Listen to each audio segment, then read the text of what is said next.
Hello everyone, আসসালামু আলাইকুম। Right now এখন আছি আমি পুরান ঢাকাতে। পুরান ঢাকা বলতে বুঝিয়েছি শ্যামবাজার, অর্থাৎ সদরঘাটের যে এরিয়াটা ওইখানে।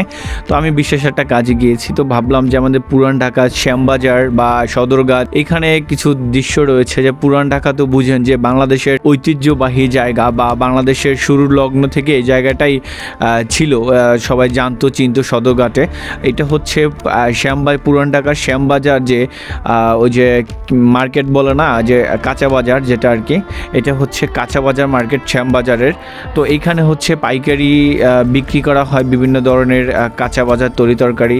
তো আমি এখন সদরঘাটের এপার থেকে ওপারে যাব। এপার হচ্ছে ঢাকা সদরঘাট আর ওপার হচ্ছে কেরানীগঞ্জের যে সদরঘাটটা। সো আমি নৌকায় উঠে পড়লাম, আর নৌকায় উঠে আমি ওপারে যাচ্ছি। দেন এই ফিলটা আমার কাছে খুবই ভালো লেগেছে, কারণ ঢাকার ভিতরে এরকম একটা গ্রামীণ পরিবেশের মতো গ্রামীণ ফিল, যেমন নৌকায় চড়া তো আসলে সচরাচর কোনো শহরে তেমন একটা হয় না। আর আমি যেহেতু পুরান ঢাকায় থাকি, বাট পুরান ঢাকার একটু দূরে থাকি আর কি, পুরান ঢাকা আধুনিক ঢাকার এই মুখামুখি জায়গায় থাকি।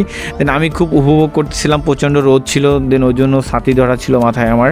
দেন আমার এই জায়গাটা আর কি মনে হচ্ছে যে আমি আসলে অন্য একটা দেশে বা আমার নতুনের মতো লেগেছে। আসলে আমি সচরাচর ঢাকা শহরে নৌকায় তেমন একটা চলাচল হয় না। আমার নানু বাড়িতে নৌকা ছিল, তখন আমি ওই এলাকায় চড়তাম। দেন এইখানে আর একটা বিষয় আপনাদেরকে বলে রাখি, আর এই হচ্ছে ঢাকার যে লঞ্চ ঘাট, এটা এখান থেকে বিভিন্ন জায়গায় বাংলাদেশের বিভিন্ন প্রান্তে এখান থেকে লঞ্চ ছেড়ে যায়। আর একটা বিষয় আপনাদের বলে রাখি, যেটা হচ্ছে এখানে ও এপার থেকে ওপার যেতে 10 টাকা ভাড়া নেয়। তো 10 টাকা ভাড়া নেয়, এই যে ঘাট আর কি, এই ঘাট থেকে ওপার যেতে 10 টাকা ভাড়া। তো এই 10 টাকা ভাড়া ছাড়াও এখানে ঘাটে টোল দিতে হতো, প্রত্যেকটা মানুষ যেতে 2 টাকা করে টোল দিতে হতো।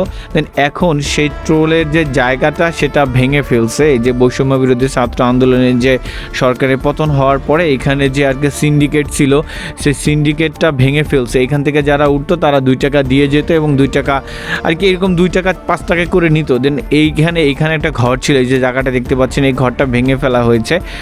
ছাত্ররা বা জনতারা এই ঘরটা ভেঙে ফেলছে এবং এখান থেকে সিন্ডিকেটটা হেঁটিয়ে ফেলেছে। দেন এবার এসে আমি এক গ্লাস লাচ্ছি খেলাম। দেন তারপর আমি এই যে আমার কায়ুম ভাইয়ের কাছে এসেছি, তো ও 4 তলায় উঠে আমি আপনাদের এই দৃশ্যটা, এই জায়গাটাতে পুরান ঢাকার যে মনোরম যে পরিবেশটা দেখানোর ট্রাই করছি। খুবই ভালো লেগেছে। দেখেন আকাশটাও মনে হয় সুসজ্জিত হয়েছে এই পুরান ঢাকার রূপের সাথে। আমার অত্যন্ত ভালো লেগেছে। আর আমার খুবই ভালো লেগেছে, আমি এর আগে কয়েকবার গিয়েছি যে আমার টোল দিতে হয়েছে, এখন সেই টোলটা দেওয়া লাগে না। নারায়ণগঞ্জেও এখন সম্ভবত টোল নেয় কিনা আমি জানি না। এর আগে নারায়ণগঞ্জে আমি নৌকা পারাপার যখন হয়েছি তখন আমার টোল দিতে হয়েছে, এখন নাই কিনা আমি ঠিক জানি না।